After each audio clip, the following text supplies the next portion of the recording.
Chapter 1. The Girl from My Nightmares. Elias didn't remember dropping the lamp, but he heard it hit the floor. Clang. The sound echoed through the apartment while his brain desperately tried to process the impossible woman standing inches away from him.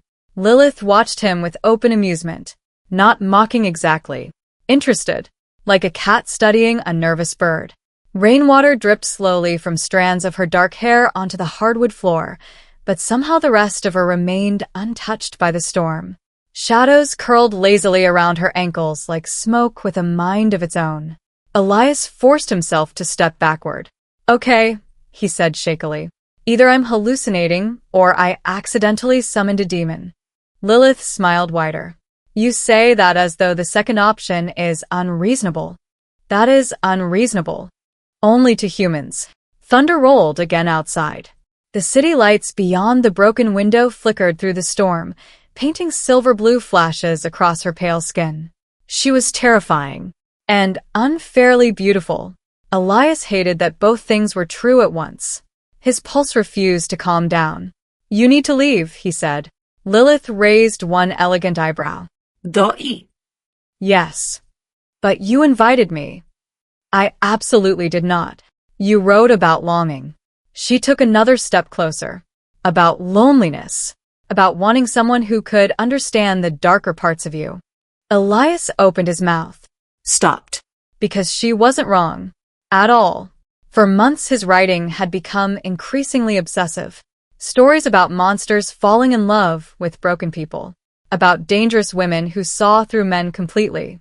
About hunger and affection tangled together until they became impossible to separate.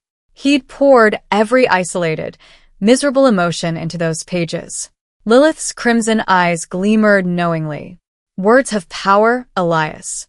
The way she said his name sent a strange chill through him. "How do you know my name?" "I know many things about you." "That's not creepy at all." "I watched you, like standing at the edge of a cliff and wanting to jump just to know what falling felt like." Lilith studied him quietly. "You expected me to look different. I didn't expect you to exist." "That too." She wandered through the apartment slowly, examining everything with fascination. The stacks of notebooks, the glowing computer monitor, the unwashed dishes. She picked up one of his manuscripts. Elias panicked instantly. "Don't read that." Too late. Lilith scanned the page. A wicked smile spread across her lips. "Oh, Elias?" He groaned in humiliation. "Please stop talking. You wrote 6 pages describing a vampire woman pinning a man against a wall." I said stop talking. And then another 4 pages about. I get it. Lilith's laughter filled the apartment again. Warm. Playful. Almost human. Which somehow made her more unsettling. "You humans are fascinating," she murmured. "You bury your desires beneath shame, then spill them into stories pretending they belong to someone else." Elias crossed his arms defensively.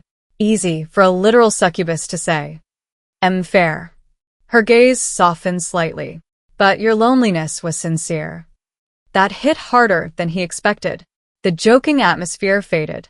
Rain continued pouring outside while silence settled between them. Elias looked away first. "Loneliness isn't exactly rare." "No," Lilith agreed quietly. "But yours called to something." The shadows around the room shifted again. Watching. Listening. He noticed now that they reacted to her emotions. When she spoke softly, the darkness calmed. When she smiled wickedly, it stretched along the walls like claws. "What happens now?" he asked carefully. Lilith looked toward the shattered window. Now. Lightning illuminated her face. "Now the others know where you are." A cold feeling dropped into Elias's stomach. "The others?" Her expression darkened for the first time. "There are creatures far crueler than I am." The room temperature dropped several degrees.